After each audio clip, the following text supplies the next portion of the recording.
Bueno, fundamentalmente, sin más, los tiempos que les tocaron vivir, las cuatro coincidirán en llamarlos tiempos oscuros, la noche más oscura, el libro de Hannah Arendt, Hombres en tiempos de oscuridad.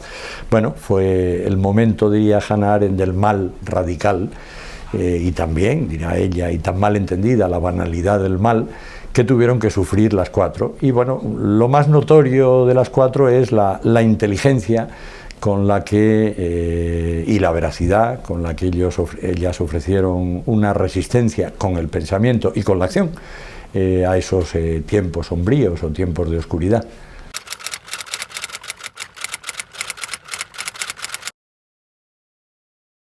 Bueno, lo de corazón comprensivo o corazón pensante son expresiones de ellas. Edith Stein, por ejemplo, utilizará la expresión del propio San Juan de la Cruz, comprehender con el corazón. Bueno, esto creo que las define a las cuatro.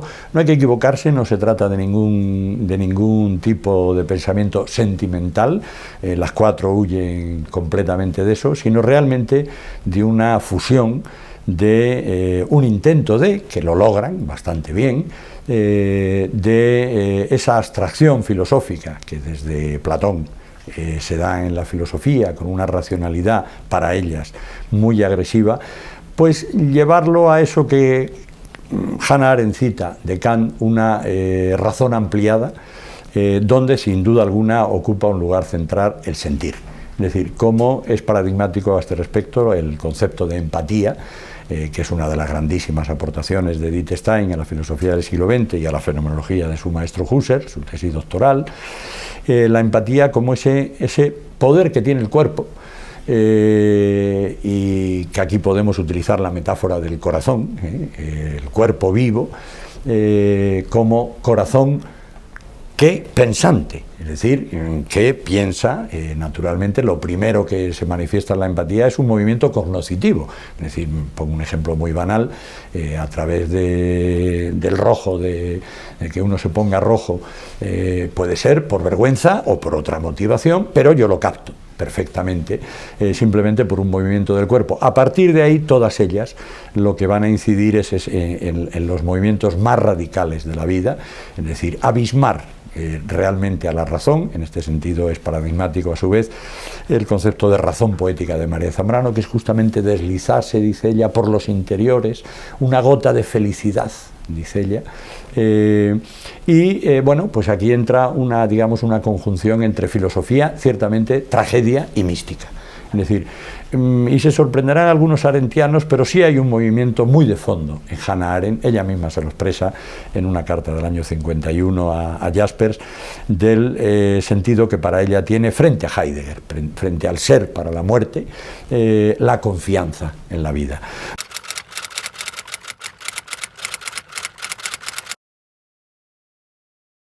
Esto mismo que estamos diciendo, es decir, está realmente detrás de esto, bueno, para mí el enfrentarme a ellas cuatro y a la esencia, diríamos, de lo femenino que se da en ellas y en muchos otros hombres, es decir, que no es solo una cuestión de la mujer, sino de lo femenino.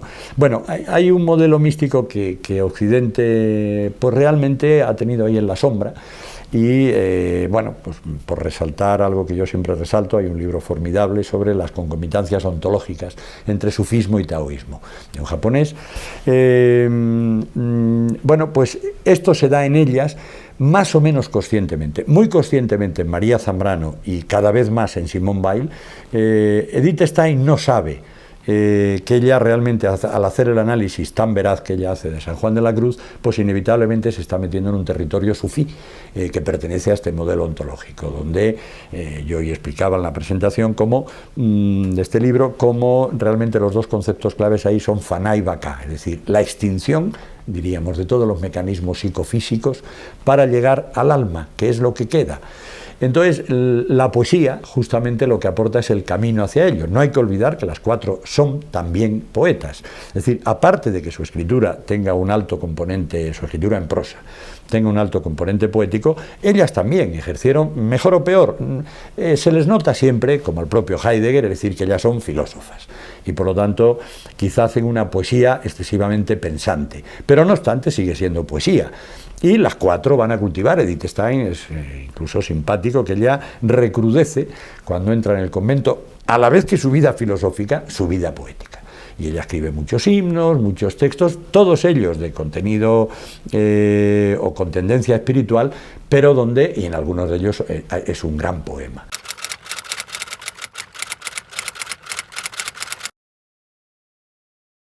Las tres son judías asimiladas, dos en Alemania, prusianas.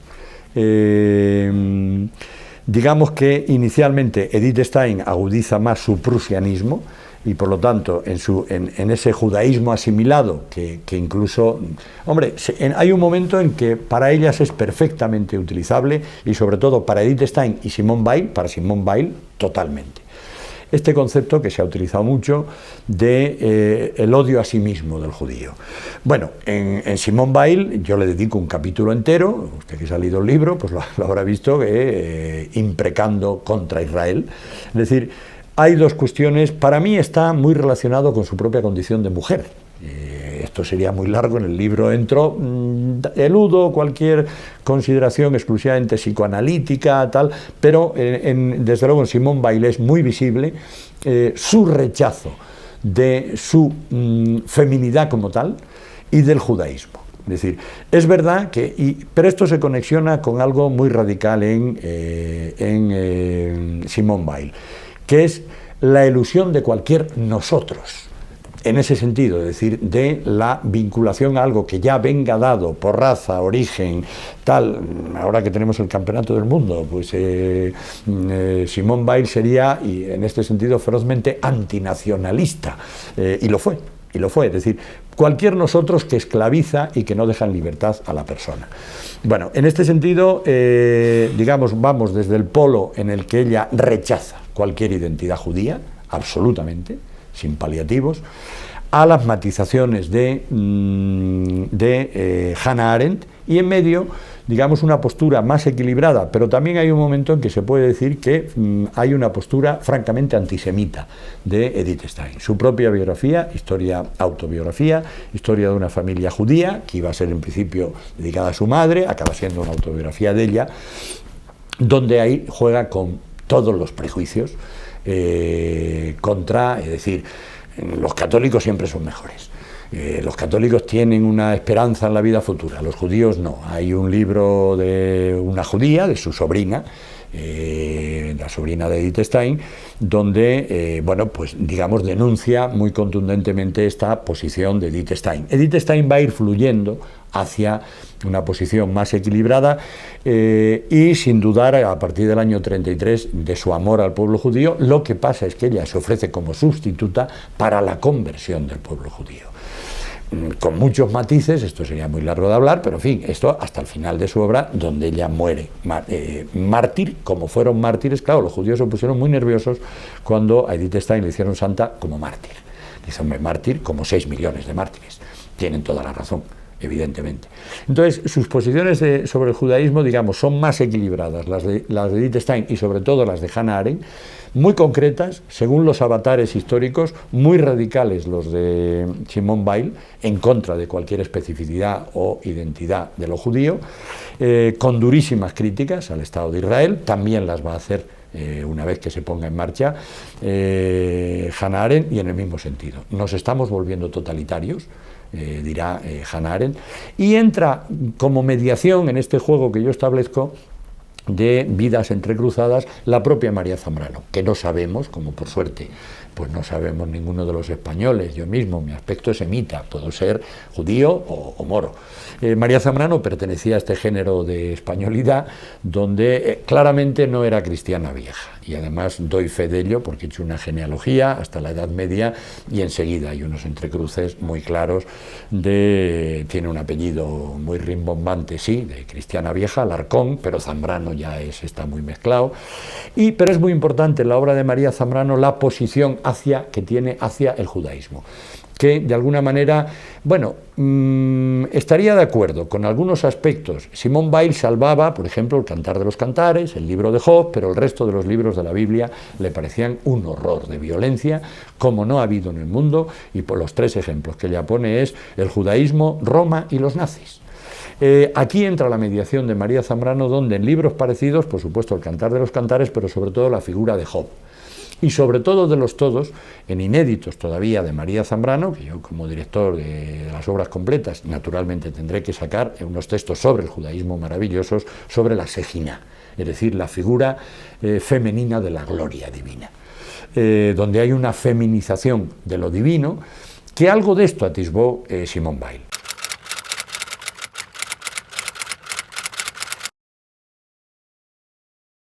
Bueno, primero es que no podían tomar en cuenta esta es la tragedia. Esta es la tragedia. Primero, ahí es curioso, en España es exactamente igual que pasa con el no problema del judaísmo, o en su caso de ser descendiente de los moros.